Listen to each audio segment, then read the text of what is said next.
YS కుటుంబానికి సంబంధించి చరిత్ర మరువలేని ఒక వాస్తవాన్ని మీకు చెప్పబోతున్నాను. అది తెలుసుకోవాలంటే మీరంతా ఖచ్చితంగా ఈ వీడియో చూడాల్సిందే. వైఎస్ రాజకీయ ప్రయాణం ఎలా మొదలైంది? రాజశేఖర్ రెడ్డికి రాజకీయ భిక్ష పెట్టింది ఎవరు? నిజంగా రాజశేఖర్ రెడ్డి చంద్రబాబు నాయుడికి మంత్రి పదవి ఇప్పించాడా? అనేక సందేహాలకు సమాధానాలను ఇప్పుడు మనం ఆధారాలతో సహా తెలుసుకుందాం. ముందుగా మీకు విషయం అర్థం కావాలంటే ఒకరి గురించి తెలుసుకోవాలి. ఆవిడ పేరు గల్లా అరుణకుమారి. ఆవిడ రాజకీయ ప్రయాణం కాంగ్రెస్ పార్టీతో మొదలై తెలుగుదేశం పార్టీతో ముగిసింది. ఆమె తండ్రి ప్రముఖ స్వాతంత్ర సమరయోధుడు, కాంగ్రెస్ పార్టీ యోధుల్లో ఒకరైన పాతూరి రాజగోపాల్ నాయుడు. ఆ సమయంలో దక్షిణ భారతదేశంలో కాంగ్రెస్ రాజకీయాలను శాసించే మొదటి ముగ్గురులో ఒకరు. ఆయన చెప్పిన మాటకు ఇందిరాగాంధీ ఎంతో విలువిచ్చేవారు. కుమార్తె అరుణకుమారిని ప్రముఖ పారిశ్రామికవేత్త గల్లా రామచంద్ర నాయుడుకి ఇచ్చి వివాహం చేశారు. వ్యాపారవేత్త కుటుంబంలో అడుగుపెట్టినప్పటికీ తండ్రి నుంచి వస్తున్న రాజకీయ వారసత్వాన్ని పోగొట్టుకోకుండా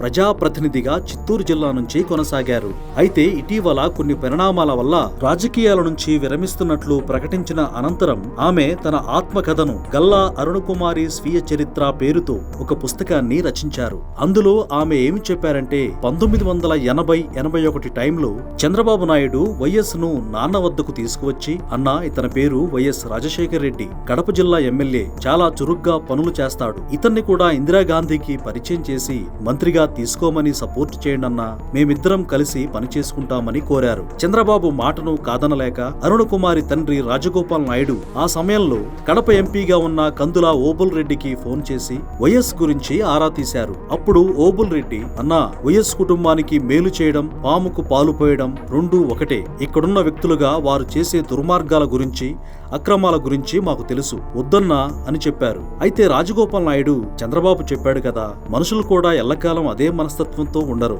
మారుతారులే, ఒకసారి చూద్దాం అని చెప్పి వైఎస్ ను ఢిల్లీ తీసుకువెళ్లి ఇందిరాగాంధీకి పరిచయం చేసి రాజశేఖర్ రెడ్డికి కూడా మంత్రి పదవి ఇప్పించారని ఆమె ఆ పుస్తకంలో పేర్కొన్నారు. మీరు గమనిస్తే వైఎస్ఆర్ 2004లో ముఖ్యమంత్రి అయిన తర్వాత 2007లో రాజగోపాల్ నాయుడు కుమార్తె గల్లా అరుణకుమారికి వైద్య శాఖను కేటాయించారు. దీనికి ప్రధాన కారణం ఏంటంటే గల్లా కుటుంబానికి రుణపడి ఉండటం వల్లనేనని రాజశేఖర్ రెడ్డి పలువురి దగ్గర స్వయంగా ప్రస్తావించడం వాస్తవం. వైఎస్ కు ఉన్న కృతజ్ఞతా భావం అతని కొడుకు జగన్ కు లేకపోవడంతో గల్లా అరుణకుమారి కుటుంబాన్ని ఇబ్బందులకు గురిచేశాడు. ఆమె కుమారుడు గల్లా జయదేవ్ కంపెనీ అయిన అమర్ రాజా బ్యాటరీస్ ను తెలంగాణకు తరలిపోయేలా చేశాడు. పాముకు పాలు పోస్తే ఎలా కాటు వేస్తుందో అలా వైఎస్ కుటుంబం నేడు గల్లా నారా కుటుంబాలపై దాడి చేస్తూనే వస్తోంది.